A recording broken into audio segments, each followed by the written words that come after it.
Microphone. Hello everybody and welcome back to a brand new episode of the WHO Bulletin. You may notice my hair is soaking wet because here in London it is absolutely pouring with fucking rain and I had to run home in it to get back to this stream. So here we are, soaking wet hair and slightly unprofessional loose setup. But welcome to the stream everybody. Let me know if you're there in the chat and I will happily give you a little quick shout out. Welcome to Dr. Master, who is doing physics revision. Good luck for that exam.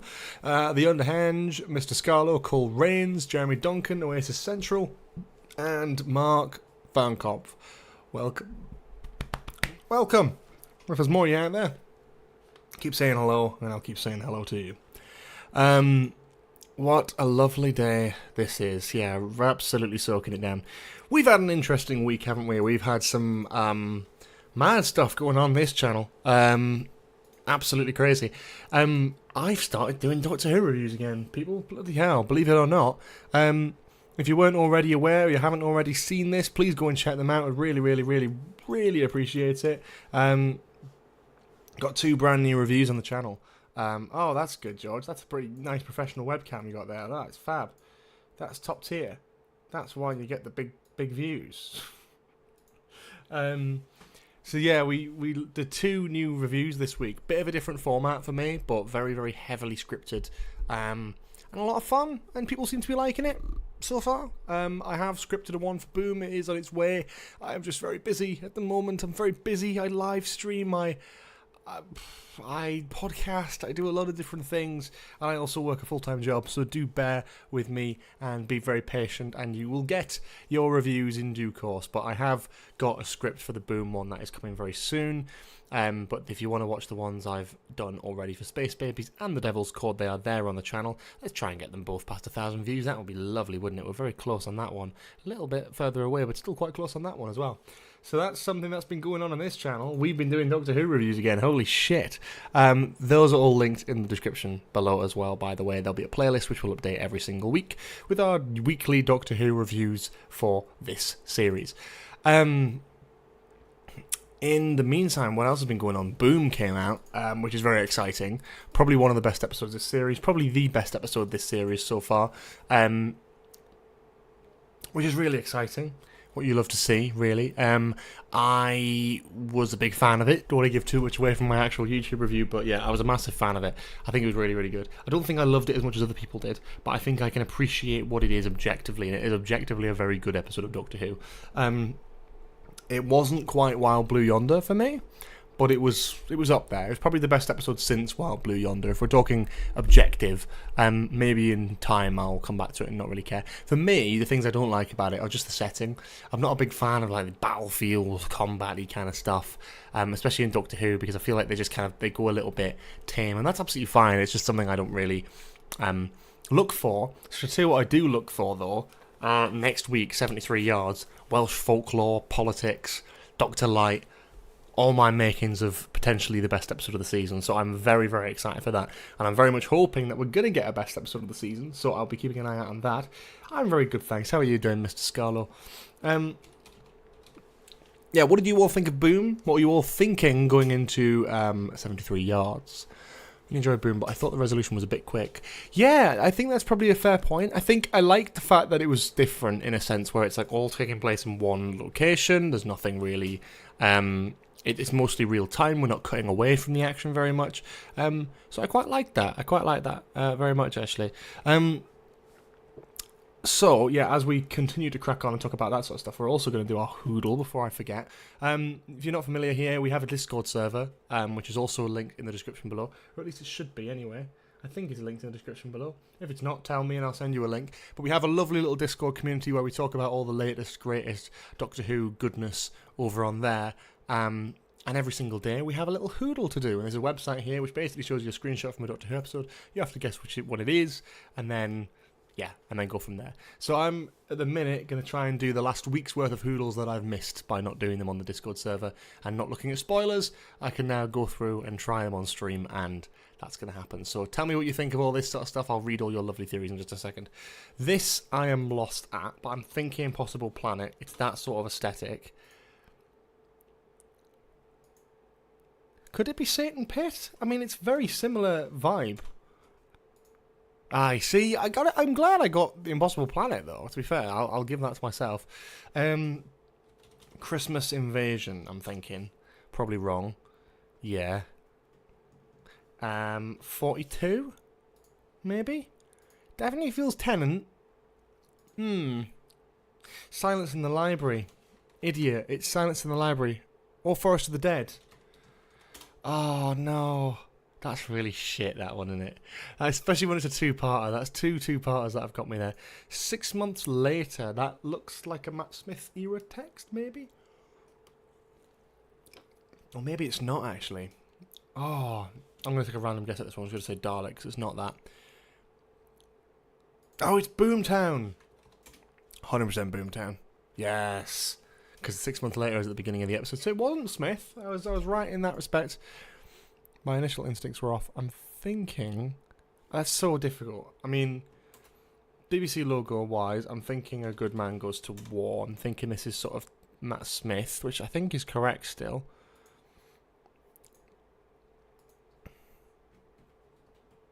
Oh, I don't know with that.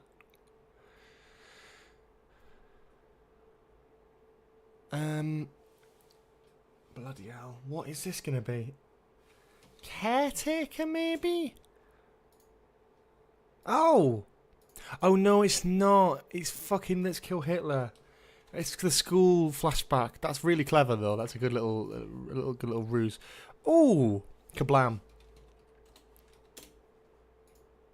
Come on. See, I was doing Doctor Who YouTube in this time. You get me in the era when I'm doing YouTube stuff, like I can spot these things from a mile off. That was definitely Kablam. I have no idea with this one. Robots of Sherwood, maybe?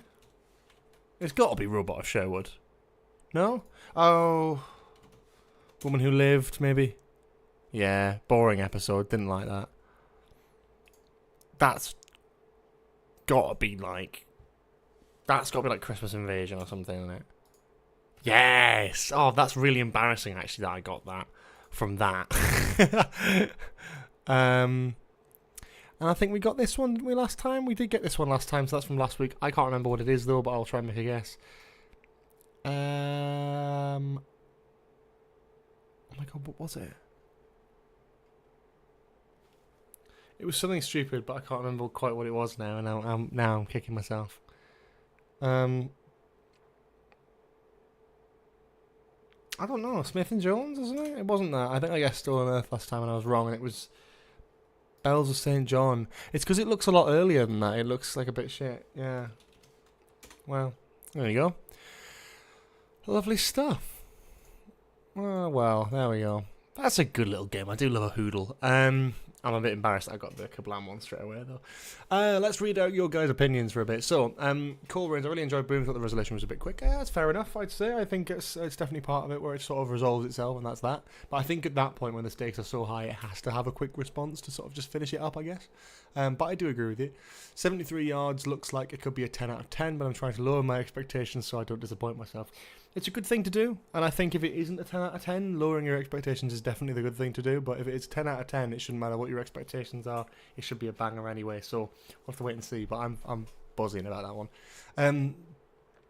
I think with the 45-minute run times, the endings are all going to be repeating theme when it comes to issues.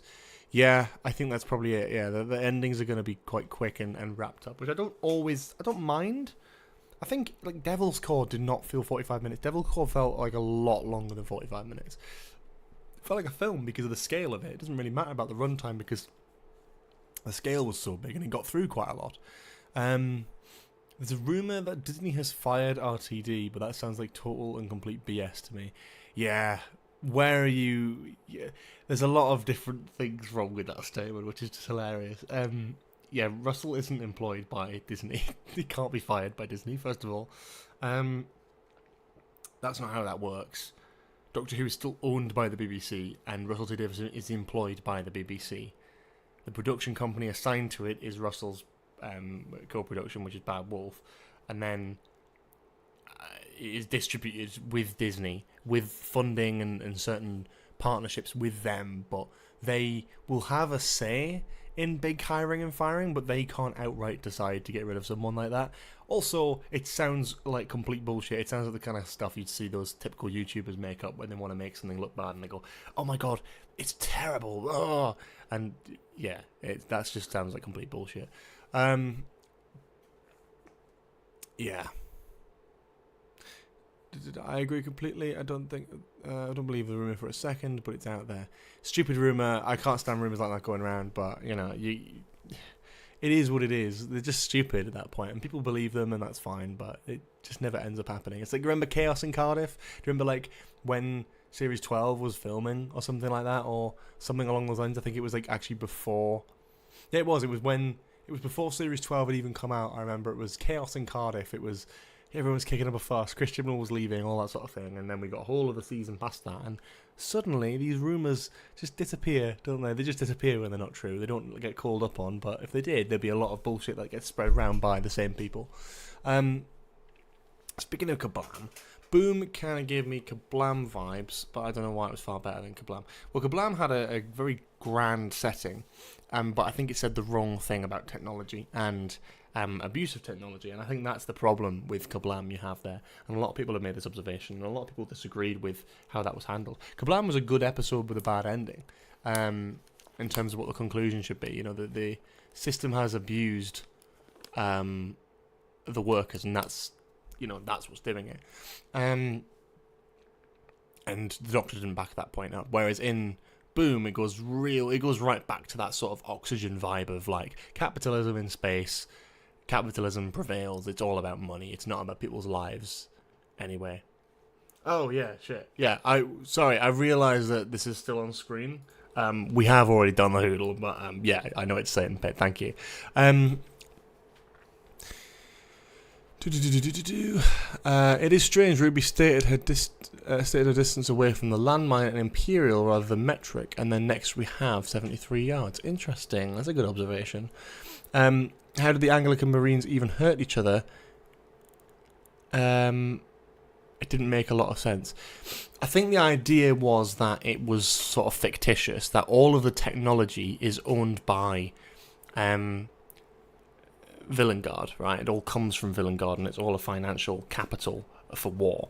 So they encourage the Anglican Marines by protocol to fire warning shots when they get onto the planet and lay all their devices, and then it's sort of like a repeating cycle where the system is broken, and it sort of acknowledges that. It's not about guns firing on guns. It's like the guns are all controlled by Villengard. They weren't allowed to shoot the ambulance. They were completely refused. It's a bit like RoboCop in that respect. Like, things are controlled from behind the scenes that you don't realise. You wouldn't think like a mine or a gun is controlled by like an interconnected system, but it is. There are protocols in place to stop the initial people who made that from it being used on themselves. So there's a lot in there. I think it wasn't maybe explained to the best degree, but yeah, it is interesting. So is COVID-19. Rumours have a lot in common with viruses. You have to be in contact with the gossip here. Just stay away from them. Have a social media lockdown. It's very funny. Do you think we're in for a further time jump in 73 yards? Seems Ruby is away from the Doctor for months, at least hoping that we don't get a Last of the Time Lords resolution. I think that's the interesting thing about 73 yards. If 73 yards takes place over several months, then we'll know for sure that the Devil's Cord was supposed to come after it, because there's no way they would just that would be the case. Like, it's sort of the way it sort of lines up. That would make complete sense. If 73 yards takes place over like 6 months, that would make complete sense as to her being in the middle of June. So we'll have to wait and see as to what that's going to be about. But yeah, interesting. That's a good observation, and I think that's something that I'll keep an eye on when I watch it, actually. Why do you think Susan Twist keeps popping up? Do you have any theories? I have no key theories with Susan Twist at the moment. I think with her character, she seems to be something like the Watcher, or like some sort of creepy, ethereal being. The big question I have about Susan Twist is she aware that she's appearing in all these places, right? You know, like how Clara, when Clara got split down the timeline, it's just loads of different versions of Clara, or expansions of her. They don't have Clara's memories or anything like that. They don't have the memories of travelling with the Doctor or anything like that, but they are split down the timeline in different characters and different roles. but inherently the same person. I wonder if it's the same with Susan Twist, in a sense, but I'm not sure. Do you think the Anglicans are the same from Time of Angels and Flesh and Stone? I don't think exactly, but I think they're similar. And that's the thing I liked about it. I went back to watch a little bit of Time of Angels and Flesh and Stone and see how they define themselves and all that sort of thing. It's similar, but different. The ones in there are sort of in the same sense of the ones in Time of Angel, Flesh and Stone. They're a church that are also an army. So is the papal mainframe and the Order of Silence. So are the clerics on Demon's Run. So are the Anglican Marines in Boom. It's like, it's all connected. It basically just kind of, they're probably part of the same church, but all at different points in time with different motivations in mind. Otherwise, I guess they would have just killed the Doctor on sight if they were the ones from Demon's Run, for example. Yeah. Where would you put Boom in your RTD era Moffat episodes?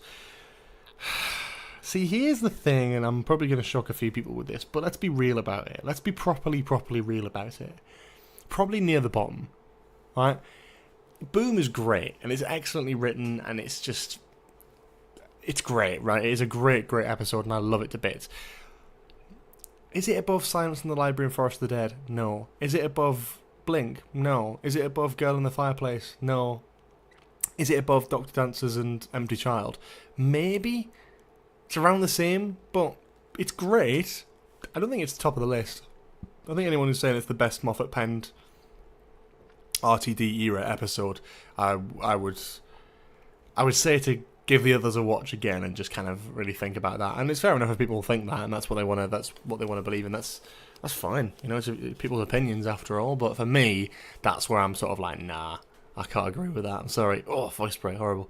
It was assumed because of the smog, the soldiers were shooting each other, and the ambulance flashlighted the wounded soldiers, so people blamed the smog and mud. Yeah, I think that's kind of it. It's sort of intentional from behind the scenes of Villain Guard to sort of enforce a war to happen so that they stay in business, right? I think the time jumps are a plot point. We're up to October now, I believe. The license plate on Mel's moped too. Yeah, that's the other thing. So I wonder how far ahead in the future we're going to end up going here. But I'm game for it. I'm just interested to see what's going to happen. I mean, 73 Yards doesn't actually seem like it's set at Christmas time, so that kind of does make sense. But then if that does take place over 6 months, then you can sort of, in your head, move it around in a sort of weird way. I think, depending on how that goes, if that is genuinely a plot hole from the Devil's Cord, I would actually probably watch Devil's Cord later in season 1 and see how it fits in. It could end up being a lot better, but you just don't know.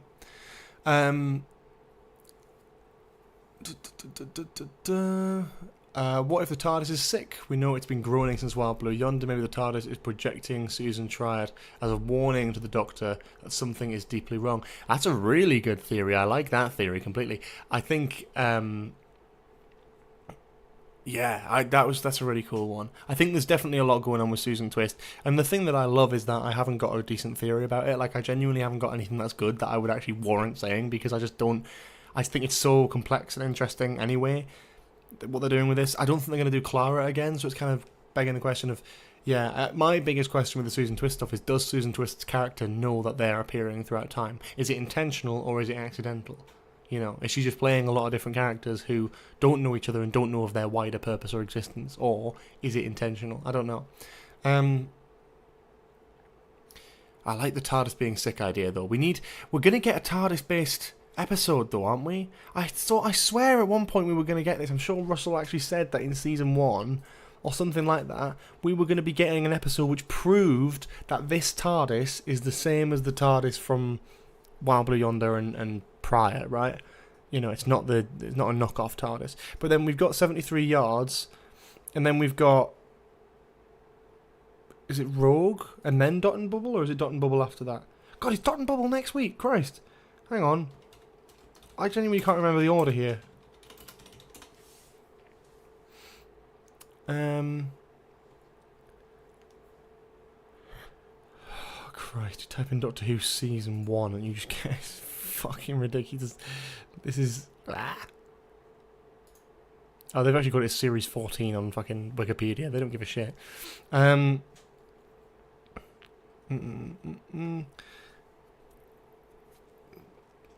Yeah. Oh, so Dot and Bubble is next week. Shit. Yeah, we're going to get something going on with the TARDIS. We know that the whole thing with the memory TARDIS is going to be happening somewhere in the finale. I'm intrigued. I'm very excited more so. I'm excited for 73 Yards anyway. I'm super excited to see what Dot and Bubble and Rogue end up being, because I think my least anticipated episode probably is Rogue. Even though we've seen a lot from it, I'm sort of just not really keen on the time era or that aesthetic, and I think they're definitely leaning into going for like the Bridgerton vibe. Not really for me. Dot and Bubbles looks a little bit more Black Mirror-y, a bit futuristic kind of game for that completely, to be honest. And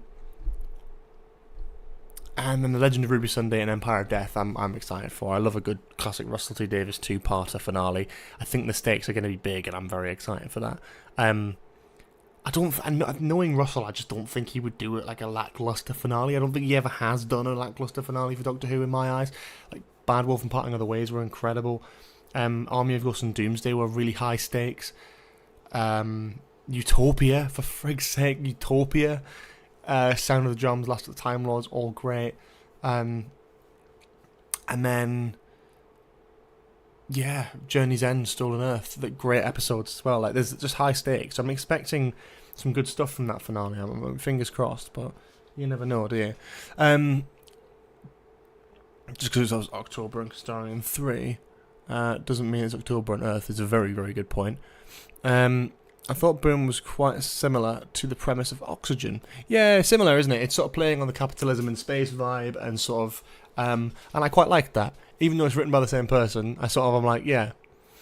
Susan Twister's Pertwee's Burgers. Love that.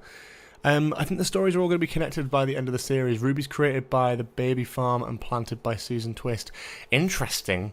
Yeah, I think there's got to be something with it. I'm hoping we find out who Ruby's parents are sooner rather than later. I think I'm more interested to see what the implications of that are now. I think it would be really cool to give it like a big sort of like a bombshell to sort of drop on and sort of leave the series on by going, this is who Ruby is. Because we know Ruby's in Season 2, but we know she's not the main companion of Season 2, which is odd. So there must be something that's going to change her motivations with the Doctor at the end of the series, and I'm very interested to see what that's going to be. Especially since we know she just immediately gets replaced with a new companion, but is still in the season. Empire of Death teaser, the icon was the TARDIS, that's very true. At work again, so going to be missing the stream, but we'll watch it when I'm home. Well, thank you, Thunder King 24. If you're watching this later on, then hello. Hope you're enjoying yourself. Subscribe, like, all that sort of thing. Who do you think would win in a free-for-all? Suitek, the Trickster, Toymaker? I don't know, man. I don't really care for the Trickster that much. I know a lot of people want to see the Trickster come back now because they made that connection of the theme tune, but for me, I'm not really crazy about that. Yeah, I'm a little bit behind on the chat now. Hang on, I'm trying to catch up. Have you seen the idea that all the lyrics to There's Always a Twist at the End relate to each episode? I did see a theory about that, but I thought it was a massive stretch, I can't lie. I thought it was okay, but it did seem like a bit of a stretch. I did wonder about USA, but metric was chosen as the main system in 1975. I'm overthinking everything.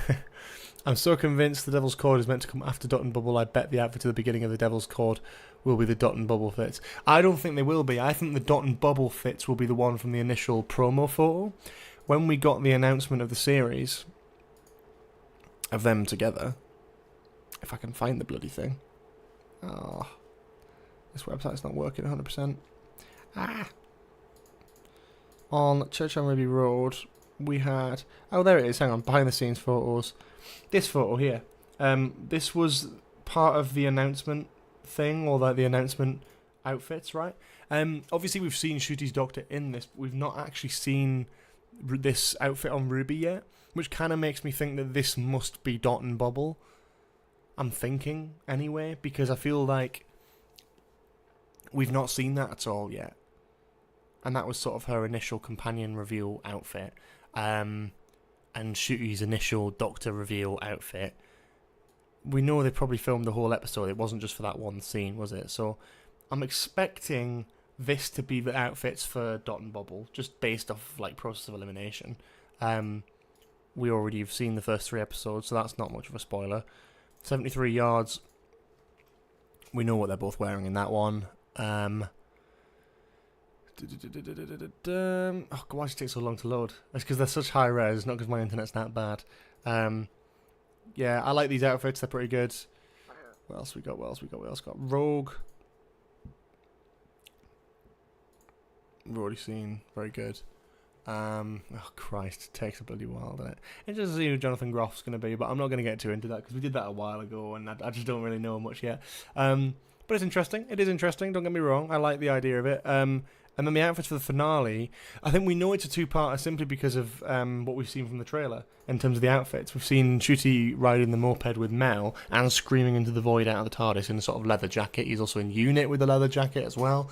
And we don't see any other sort of outfits. That looks like the finale. So I feel that's going to be a two-parter, which I'm excited for.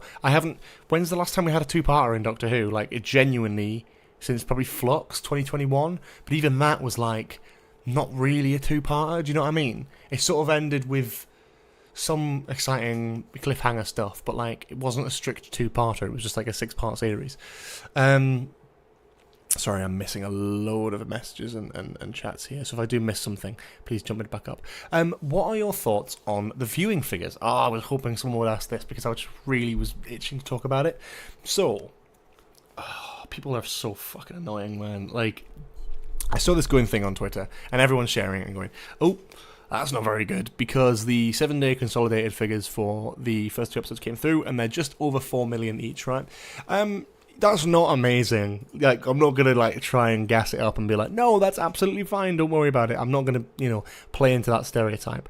But it is worth noting that that is pretty normal, in a sense, especially in the current TV climate. Now, yes, we didn't get that for the Star Beast, Wild Blue Yonder, and the Giggle. Those episodes all ended up with a consolidated of over 6 million, and for the first 2 episodes, over 7 million. So it's worth noting that there has been a massive drop-off, especially since the Christmas special, which got 7.4 mil. But those 7 mil stats are incredible anyway for the current TV climate. The thing that's worth bearing in mind here is that obviously you've got those initial stats. From what I've read, they include every view of the episode after it's aired live on BBC One. So including the live broadcast and then anything on the week after. What it doesn't include is anyone watching on the midnight before it goes live. Any time from midnight up until 7 o'clock-ish in the evening, anyone who's watching it in that sort of time frame. So that's 19 hours of views that we're not clicking on there.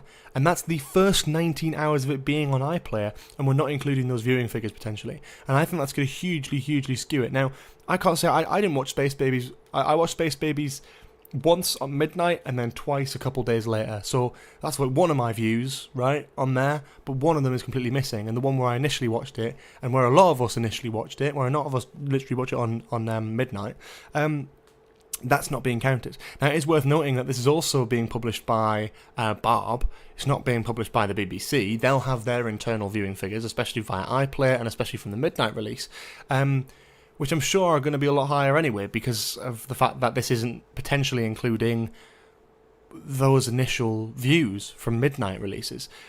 The other thing is, if the BBC gave a shit about ratings now, they wouldn't be putting it on iPlayer at midnight the day before anyway. What's basically saying is, you can say what you want about the viewing figures, and a lot of people going, oh, it's worse than ever, it's terrible. It's like, who gives a flying fuck at the end of the day? Because the BBC don't care. We shouldn't care. Just watch the show and enjoy it. Stop going, oh, is it going to get cancelled? We know it's been filmed for 2 seasons. We know Disney are putting a lot of money into it. If Disney are happy with it, then it'll continue. Pretty much. And if Disney aren't happy with it, they'll cancel their sort of deal or whatever, and the BBC will go back to making it, and we'll just have a slightly less budget than we did before. And I'll tell you what, if that happens, it'll probably not start at midnight, and we'll probably start by looking at viewing figures again. But whilst Disney have got this deal, and whilst we're prioritising a launch of every episode at midnight in the UK, no one gives a shit about viewing figures, let alone the BBC.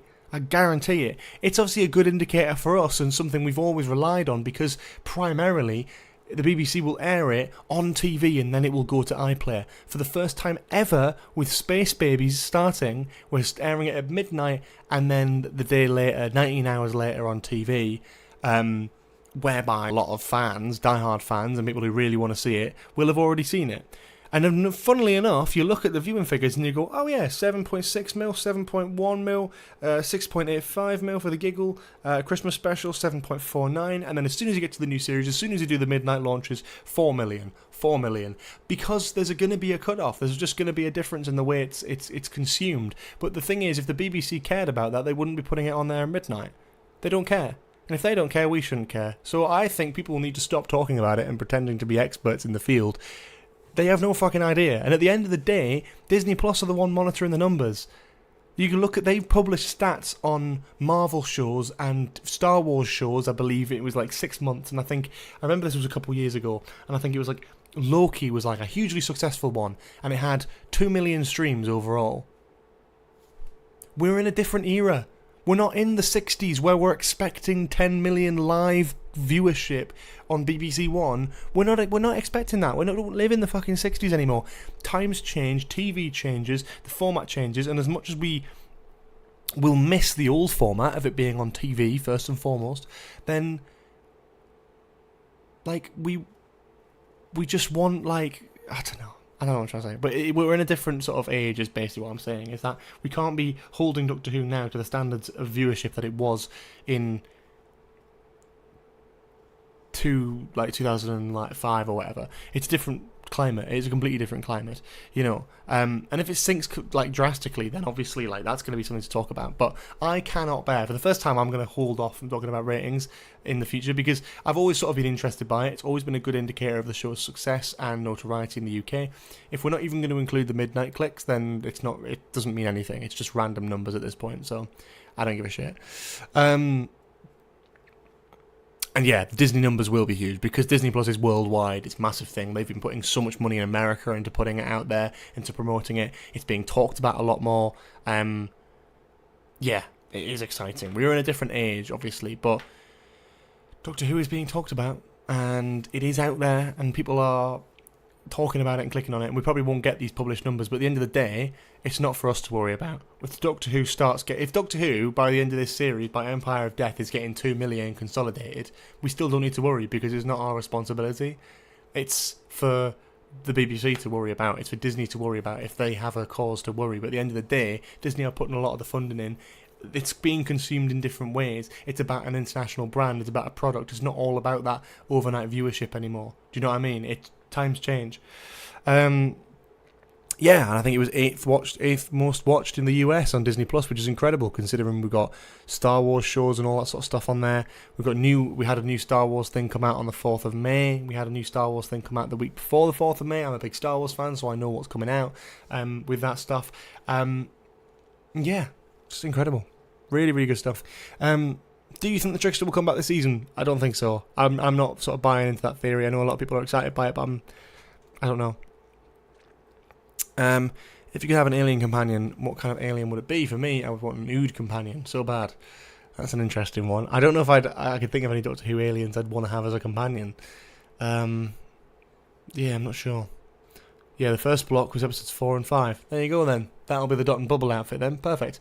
I hope the Doctor Ruby and the new companion just make a trio and they can go from there. Well, I don't think that's going to be the case. I feel like it's going to be one Doctor, one companion, but Ruby's going to sort of show up throughout the series whenever they're on Earth, or have some sort of subplot. I always judge off how it's ranking on BBC One itself. Yeah, exactly. That's always the best way of looking at it. You have to compare it to other things. But even then, if it's not including the midnight stuff, then it's difficult to compare. Do you know what I mean? Like, something that is aired live on TV and something that is aired live on TV 19 hours after it's on iPlayer is a big difference. Big, big difference. And Post Office Drama got 10 million consolidated viewers per episode, and production lost £1 million. Viewing figures no longer determine success, and you're absolutely, completely right. It says a lot, doesn't it? It does say a lot about the world we live in at the moment, and it doesn't, again, how much it actually matters in the grand scheme of things. It doesn't. Good evening, I'm excited for the next episode of Doctor Who. It looks awesome. Yeah, me too, man. I'm buzzing for it. I'm really, really excited for that one. Demanding for a Venga Boys episode. That's funny. Sticking with the overnights for the Saturday, Space Babies was number 2. Devil's Code was number 3. Again, on overnights, Boom was 4th in relation to other programmes. That's really good. Star Wars Phantom Menace was the most watched film recently on Disney Plus, as it should be. Slay. Overall, my opinions on the new era is it's definitely a big step up from the Jodie era, but still, unfortunately, leaving my apathetic due to Space Babies and the Devil's Code. What's your opinion? My opinion, George. This isn't a hate comment, just like a discussion. Well, I love that, Ben. I'm always down for that. There's a lot of people who throw their opinions around as if it's gospel. A lot of people who call names and make horrendously nasty comments for people disagreeing with them. So I very much appreciate someone coming to me with an opinion that differs to mine in a very respectful and nice sort of way. I think it's fair enough. I think the wonderful thing about Doctor Who is that it's different every time. It's different every 5 years. It shifts around and we get something completely new and refreshing and different. Jodie wasn't for everyone. We know that. Ncuti won't be for everyone. But the fact of the matter is also, you go back in time a little bit, Capaldi was excellent, right? Yeah, but Capaldi wasn't for everyone. Smith wasn't for everyone. Tennant wasn't for everyone. You cater to different audiences and whatever's popular at the time, and you try and change the show as it goes on, otherwise it'll just be left in the past. Doctor Who now feels current and new, and it feels like this era of Doctor Who, this new era with Ncuti Gatwa behind the helm of the Doctor and Disney Plus behind it, it feels really like they are competing with other big shows, you know, like your Netflix originals and stuff like that. It feels like we're competing in terms of budget, in terms of scale, in terms of like CGI. I think it looks and feels incredible. I think Doctor Who's writing will always be a little bit cringe and a bit cheesy, and I think with a modern audience and a modern sort of filter, it's hard to adjust it. Do you know what I mean? I never realised that dialogue and drama could be so adjustable by visual aesthetic, but it is. You know, the 60s and 70s Doctor Who wouldn't work with modern dialogue because it fits into a certain aesthetic for the time and what the TV audience wanted then. And it was the same with 2005. We all grew up with 2005 Doctor Who onwards, and we love it. And over time, it's tried to change with its audience, and it's not really worked in places. And it has in some places, has in others.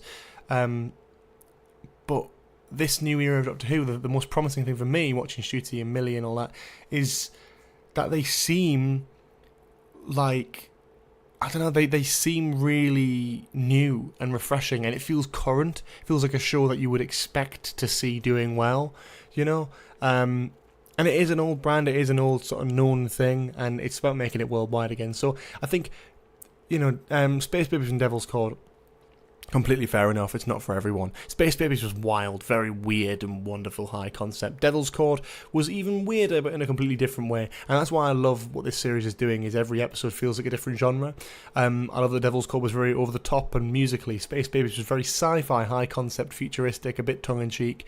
Boom, a very serious drama kind of character-led piece, but in a sort of sci-fi futuristic environment. And then 73 Yards is a Welsh folklore tale. We're then going to have an episode that comments on technology and social media. Then we're going to have an episode which takes place in sort of Regency era and is very Bridgerton-esque. And then we're going to have our big bombastic two-part finale. And I think that's great because you can see every episode is just sort of using a different vibe, and I love that. I love that. Is this season shaping up to be the best one for a while, or is it too early to tell? I think it is shaping up to be one of the best seasons in a while, but you just don't know. I think it is a little bit too early to tell, but after this weekend it'll be interesting to see. We'll be halfway through the series this Friday, which is really sad, but that will be the case, and we'll be able to see whether what we think about it, whether we think it's going to be something that will end up standing the test of time or not. It depends on how that arc comes together, how we talk about Ruby's family and stuff, and how all that comes together. Do you think what's happening to the TARDIS has made it more susceptible to issues? It's an interesting thing about the TARDIS. We talked about that. It's sort of like, it's a very interesting thing to be had. There's definitely something going on with the TARDIS, and I'm interested to see how that's going to play into the wider story, because it's not been talked about too much yet. Doctor's ranking in relation to other programmes on Saturday night is useful because it puts the show in relation to total viewing audience on that day. Doctor Who is trouncing the soap operas. Yes, and that's true, but again, it's difficult. Like, if Doctor Who didn't air at midnight on BBC iPlayer the night before, I would be watching it on Saturday night. Whereas at the minute, I'm not watching it on Saturday night. I watch it on the Friday night, and then I crack on with my weekend. Do you know what I mean? Which is just how they've done it. I want to avoid spoilers. I'm going to see it all over social media if not. So I even comparing it to other shows, even if it's doing well in comparison to other shows, it's still not a fair example, because other soap operas, they're not airing their episodes at midnight beforehand. They're talking about live viewers on the Saturday. The best, fairest way of doing that would be to not drop Doctor Who on iPlayer at midnight, but then we get spoilers, won't we?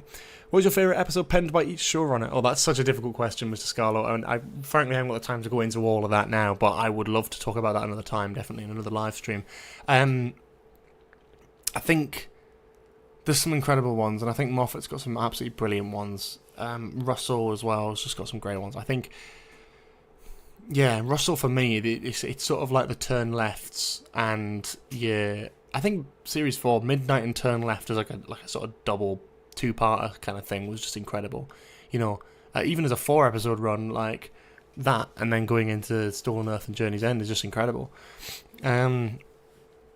Moffat had some good stuff as well. I think World Enough and Time is absolutely phenomenal, and just got the aesthetic completely down to a T. Revision done was multitasking halfway through watching this. You should be revising, but anyway, good luck with your exam whenever you do take it. But yeah, I appreciate you tuning in as well. I think I recall here as calling Tennant a Scottish weasel. Things never change. What's the wire in the middle of 2 plugs in the background? It's a bit odd pointing that one out. It's just a charger cable. It's my phone charger plugged into the wall. I definitely find this era much more engaging to watch more recently, as in I don't get bored watching the episode. I felt like I was doing that a lot during 12 and 13's era, and that's completely fine. So Jodie's era isn't for everyone, Capaldi's era isn't for everyone, and this era isn't for everyone, but you just sort of pick and choose what you like, and I know that I like this, and I'm glad I like it. There's always a risk that I won't, but you never know. Chitty and Millie being so anxious reminds me of Troughton, and at the same time resonates with me and myself as I'm an anxious rambling mess. Absolutely same here, brother.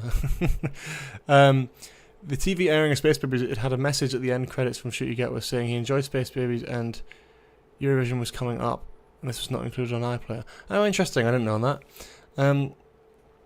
Although I do personally think this time Russell isn't as strong as his first time. I think you need to give him time. Because if we based Season 1 on the first few Russell T Davies episodes, I think we'd be in the same boat. I genuinely mean that, right? Let's maybe discount the specials, right? Let's start this series as like, okay, Rose, yep, fine, a good episode, but nothing overly amazing. End of the World, exactly the same, pretty decent, bit spacey. That's your Space Babies right there. Aliens of London and World War III are great, but very daft, you know, fart jokes and sort of fat people, you know, with aliens inside of them, politicians. A lot of great commentary, but it is a bit silly and a bit tongue-in-cheek. And then The Long Game. And then we're taking our first 4 stories there from Russell's first series. Now, would you say Season 1 is one of the best... Series 1 of the show is strong stuff just from Rose, End of the World, the Slovene 2-parter, and The Long Game? Probably not. You know, probably not. But when you include Father's Day, which I know wasn't written by Russell, but we include those that last half of the series is held up by episodes 8 to 13. Father's Day, Empty Child, Dr. Dance's Boomtown, Bad Wolf, Parting of the Ways. Boomtown is a filler, I know, but that string, it makes the series complete. You get the whole package. I think saying Russell isn't as strong here as he was the first time is a bit unfair. I think we need to give him time. I think we need to give him 2 seasons of time to really come up with something. If we're not at the point of like Doomsday levels by the end of Season 2 at the very least, then we should be asking questions. But I think at the minute it's too early to tell. We've only seen 2 episodes written by him 3 episodes written by him since Ncuti's New Doctor. So yeah.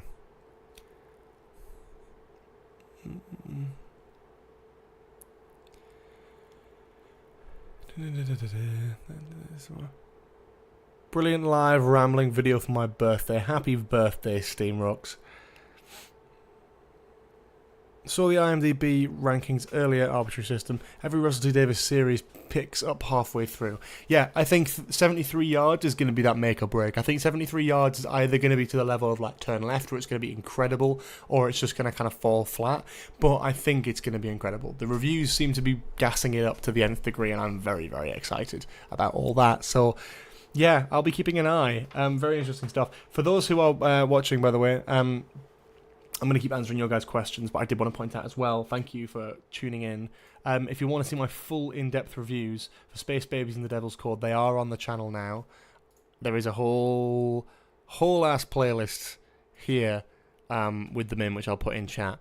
But please do go and check that out in your own time. Have a look at those reviews. Would love to get them both to 1,000 views. That would be really, really lovely. But yeah, I'm basically trying out a bit of a new formula. It's not quite the sort of style as you saw down here. These little old reviews here. Oh, bless. Yeah, I wanted to go a little bit more in detail and kind of have a proper scripted final sort of video format, which I'm going with, and we'll see how long it lasts. But I have got my Boom one written. That'll be coming very soon. It just means that the episode reviews don't come out immediately after the episode, which is absolutely fine. It just means that I instead get to take a little bit more time and make actually just better content and better like stuff. So yeah, please do check those out if you haven't already. I'd really, really appreciate it. And yeah, let's get those past 1,000 views. That would be lovely. And of course, I always do this. And Dr. Master, you can stay quiet because you always sort of jump in with a little, oh my god, wow. Shut up. I have a podcast. We talk about this every time.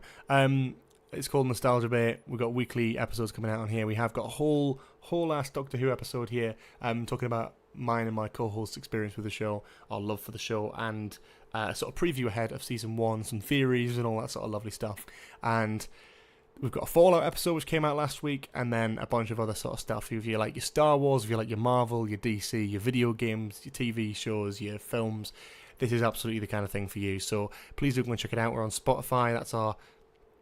That's our main area over on Spotify. But if you don't have Spotify, it's on Apple, it's on Amazon, and it's also here on YouTube as well. You can go in the podcast section and you can press on here on Nostalgia Bait, and all of the episodes are in here. That shouldn't be in there, but yeah, all of them are in there, and you can go and watch all of them right now. A lot of fun. We've got some very exciting episodes coming up as well, which this is why I'm kind of gassing it up. We did a recording session last night. It was a very exciting one for our next episode, which is going to be our favourite movies of all time, and that's going to be coming out this week. And then next week is a really funny episode, which I'm really excited about as well. We will be covering the whole Doctor Who Season 1 thing when we're done. When we get to that point and the whole season is finished, we'll be doing a whole review of it on the podcast, so you can stay tuned for that. But yeah, no, in the meantime, please do go and check this out. I'll put a link to it in the chat as well. I am just promoting myself a little bit here, but I would really appreciate it if you guys check it out. We're talking about, it's if you like a bit of TV, you like a bit of film, you like your Doctor Who, and you like sort of similar stuff, it's definitely for you. So please go and give us a follow on Spotify. Give us a few listens if you fancy it. And yeah, stay tuned. We've got a lot more in the future. New podcast episodes every single Thursday as well. I will stop promoting now. I'll answer your questions. In fact, let's play 13 and answer some of your questions. Our little treat that we usually take part in. We usually play the old 13 game here on the Doctor Who website while I answer your guys' questions. I was wondering your thoughts. Do you think a spin-off will be confirmed? I think the war between land and sea will happen. I think it's it's inevitable, and it's in no time at all. I think it will be announced. I think we're going to get something very soon. Maybe after season 1 is done, that'll be the next thing. We heard they were filming. The idea is definitely there on the table. I don't see any reason why it wouldn't happen at this point, because it's basically there, and I'm very excited. Apparently, in this week's episode, there is going to be a line where the Doctor mentions the war between land and sea. So that will be very interesting indeed. And I wonder if the Doctor Who social media team will sort of do any little teasers from that a little bit. The Duel of the Fates video was amazing. Oh, is this the one with the script reading?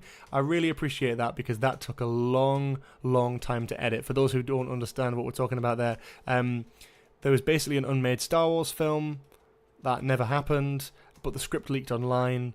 So me and my podcast co-host Cooper, we actually did a whole script reading for that film, which never happened. And it was a lot of fun because we got to just do loads of really terrible impressions and a lot of characters. But it's a full script reading, so if you want like a dramatic reading of that script, you can listen to our one, and it's pretty decent, if I do say so myself. It's a lot of fun. It's more fun than you'd expect from another standard script reading, you know what I mean? It's not like a super serious one. We're not actually voice actors, but there's a bit of music in there. There's some effects in there. It's a lot of fun. So yeah, I really appreciate that. Thank you. The line was in the preview clip. I missed that completely.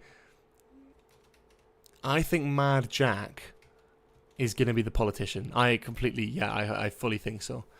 Thoughts on the Trickster potentially being the big bad for the series? A lot of people asking me this. Please lower your expectations. I don't want to do a Last Jedi again. Again, another Star Wars reference for you all. I'm not doing it on purpose, I promise. But we had the Star Wars film Last Jedi. Everyone had their expectations up of what they thought was going to happen, what they wanted to happen, what they wanted to see, and it doesn't happen. It doesn't always happen like that, and you can't be expecting the Trickster to show up because someone on Twitter made a theory. It's a great theory, and it holds a lot of weight, and I really love it, but I actually don't think for a second that the Trickster is going to be directly involved with the story arc for this season. I think he's a villain that could maybe show up again in the future, but I don't think they're going to go straight into a Sarah Jane Adventures villain for this, season 1 of this sort of new version of the show. I really just don't think it's going to happen. Hey, I'd love the interconnectivity of it. Maybe it will get me to rewatch some of Sarah Jane Adventures eventually, but I don't know, something about it. I just don't see it happening. A few different preview clips now online for the next episode. Promo pic of William is so funny. He looks like the kid who just got called up for the Star of the Week in Assembly. What should be the Trickster? Just so you watch. How many the series plot threads will go into season 2? How many will be wrapped up in the season's finale? I think we'll get quite a few wrapped up in the series finale. It would be silly if we didn't at this point. You'd think we'd get quite a lot wrapped up, actually. Why do we keep talking about the Venga Boys? Jesus. My man is obsessed. You got a passion, and we love you for it. And it was your birthday, wasn't it? So I'll let it slide. What if Sutek and the Trickster and Omega all melted together? Wow, what if they didn't? What if they're a triad? Never thought about that, do we? I think the triad thing is going to be important. Somewhat. I do kind of have a feeling, though, it's going to be one of those things that's a little bit like... I don't know if the triad thing is going to be answered this season. I have a feeling it will. I think that's like part of the finale, but I'm sort of like, maybe not. Maybe it won't be. Maybe there's a part of it which is just like they're going to do a whole Saxton thing. I think Mrs. Flood won't be resolved until season 2. No, I think you're right there. I think Mrs. Flood is going to be a lot, like, because we've not seen anything of her. I think they're trying to get us to just sort of hold off on that one for now until we get something a little bit more. Well, until they want to do more with that, which I think will be a season 2 thing, definitely. I think she could probably be like the meddling monk or something, but we have to sort of wait for that. The Trickster does fit into the idea of Russell T Davies wanting to introduce godlike villains for the Doctor face-to-face. Yes, I completely agree. There's Triad, Susan Twist, Mrs. Flood, so many threads. Yeah, the Triad thing is going to be directly tied into Susan Twist, though, right? Well, that's been established kind of already, isn't it? Because in the trailer and what have you, she's called like Susan Twist or something along those lines, I believe. She's certainly not just like a normal person. But we knew that anyway.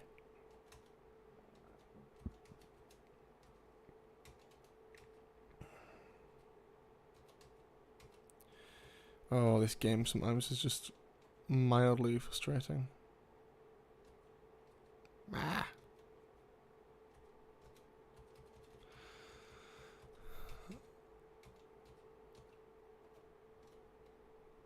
Oh shit.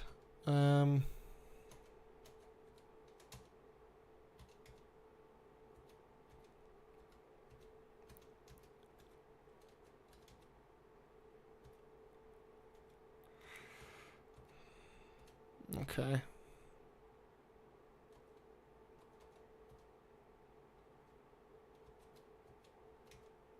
I think we're kind of messing this up a little bit now. Millie mentioned the trickster in an interview. I think if she mentioned the trickster in an interview, then that almost confirms that it isn't the trickster, because I just don't think you'd get away with saying something like that in an interview if that was the actual big bad of the series, you know? I just don't think you'd get away with it. But hey, you never know. It's that generation, isn't it? We've got a generation of adults now who grew up watching the Sarah Jane Adventures, but not Doctor Who. So that's also the difference, isn't it? You could maybe bring in some more of that sort of stuff. I'd love to see some of the characters from Sarah Jane Adventures back. I'd love to see some interconnectivity with that. Do I think we'll ever get a spin-off like it? Probably not. Not nowadays. There's just not the appeal for it anymore. In terms of like kids' TV, it's just a different world now. I tried to like class as like a young adult drama, but it just wasn't great, was it? A lot of people liked Class. I didn't. That's fine. we move.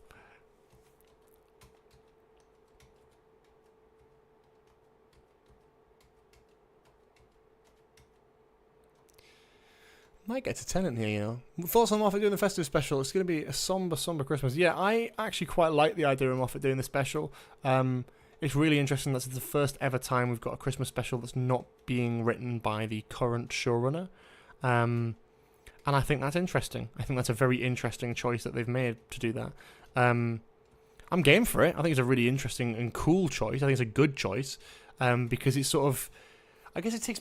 Would I say it takes pressure off Russell? I don't know if it takes pressure off Russell, but I think it sort of... It allows us to sort of explore something new. I don't love Moffat's Christmas specials, but I think under the direction of Russell, it could be something really special, and I'm excited to see what that could potentially bring. But you just don't know, do you?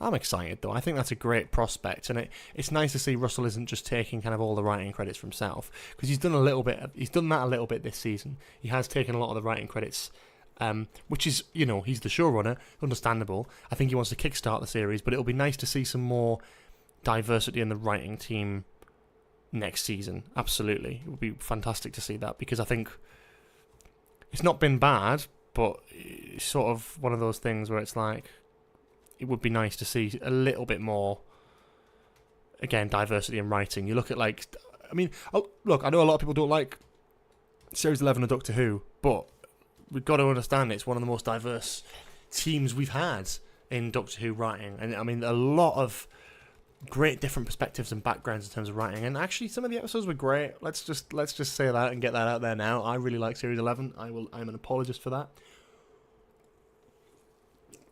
By the way, also, for those who aren't aware, just while we're doing this, is we actually do a thing on Tuesdays where we actually go live on Twitch. So as soon as we finish this game of 13, we're still going to be talking about Doctor Who. Don't you worry, you little cotton socks. We're still going to be talking about Doctor Who, but we're going to be doing it over on Twitch while I play another video game. I think I'm probably going to do Fortnite. That's the usual. But it means that you get to see me playing around and fucking him out and just chilling. And you can also ask me Doctor Who questions. So if you don't already follow me on Twitch, you know where to go. It's over here, twitch.tv/gbsheard. Go and check it out. And we'll be going live on there pretty much as soon as we are finished here. So if you do have any questions that I've missed, then, you know, that is the place to go, where you can put those little questions in a place that you can have fun with them. Oh, I might have fucked this up. Oh, there we go, that's fine. How are you doing the game so fast? I don't know. Maybe I'm just really intelligent and my brain just works really quickly. No, that's not it. Definitely not it. But you know, you do it quickly and then you fuck up. That's how these things work, is you take that risk and try and rattle through, but you end up fucking it up.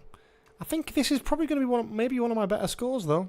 Our high score here is 32, and that's on these streams. We've done that before. Yeah, no, I'm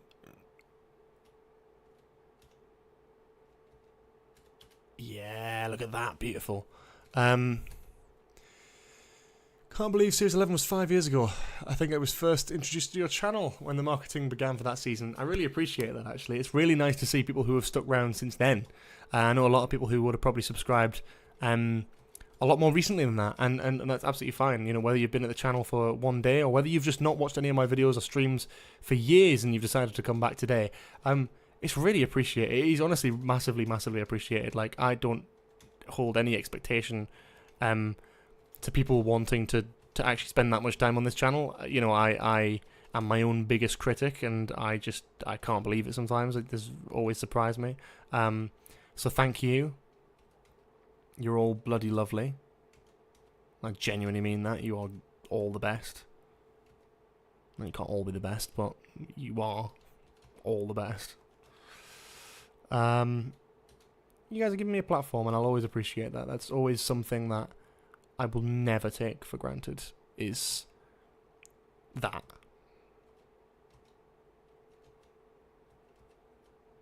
Oh, I fucked this up horribly.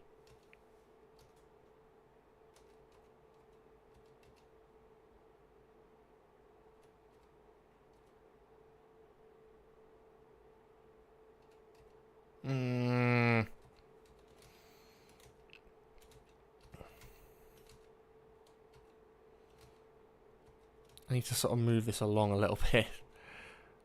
Okay.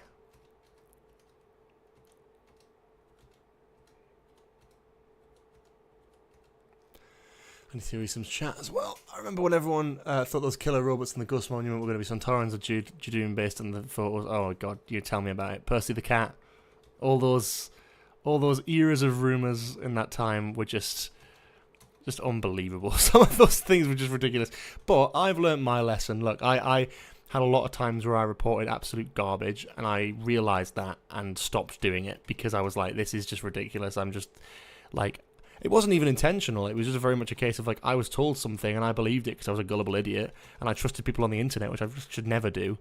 And just, one bit of advice I'd ever give for YouTube, especially in this sort of Doctor Who-y field. Don't ever trust anyone online. Don't just don't trust fucking random Twitter accounts that message you and say they work for the BBC when they just don't. They just clearly fucking don't. Like, just don't be fucking stupid like me. But how old was I? I was like 17, 16 or something. So I forgive myself. Maybe I shouldn't, but I do forgive myself, because what's the point in hating myself over something stupid like that?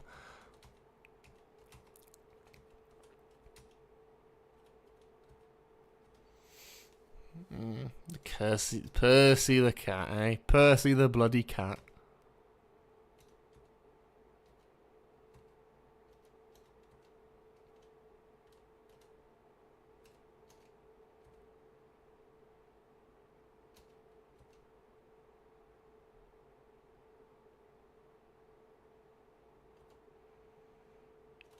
I thought I could try and skip it a little bit, but that didn't fucking work, did it? Not too bad. Not to worry, not to worry. Okay. Next one will do it.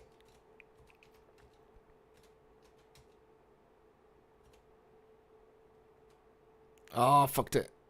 Oh no, maybe not. Oh, that was close, that one.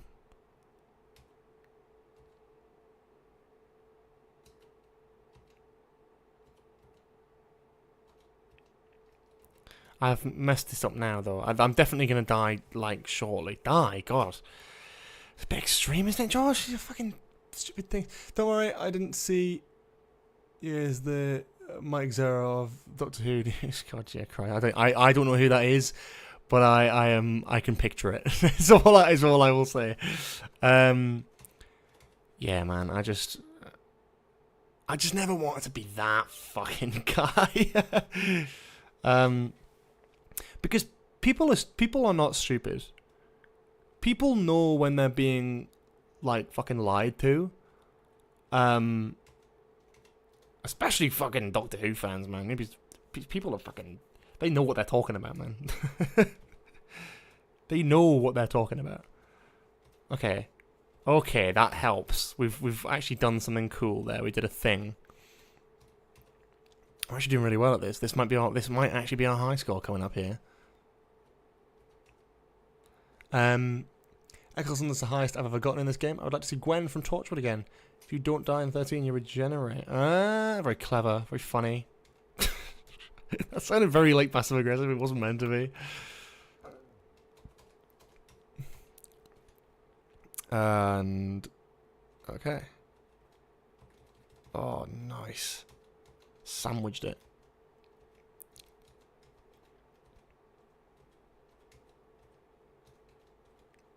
It's getting things stuck in the corner like that, which really annoys me. There we go. That's nice.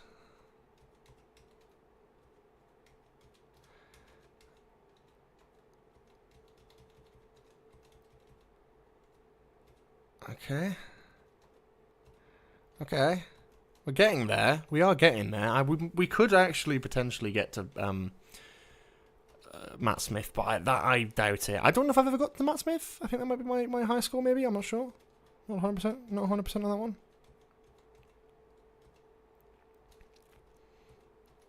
I'm not sure. I'm trying to play this tactically now, though. We might almost beat our high score in a minute. You ready?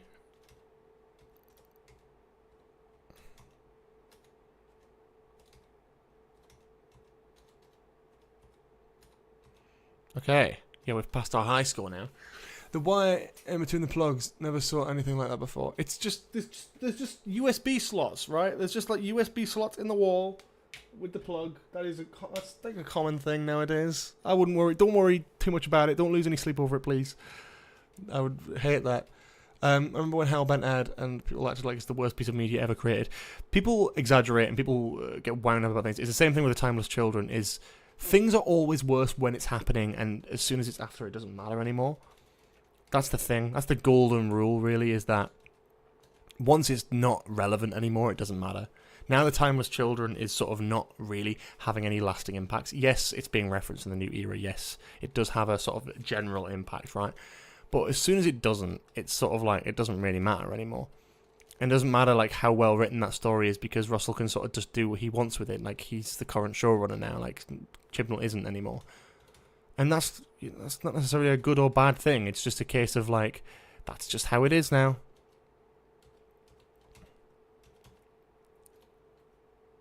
Fuck, didn't mean to do that. Didn't mean to do that. I didn't mean to do that either. That's really silly, and I've just kind of messed that up entirely for myself now, I think.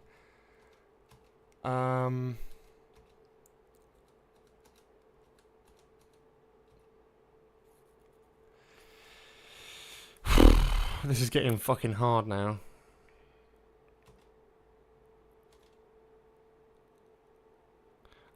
Yeah, I'm creating too many fucking loopholes. That's the problem here.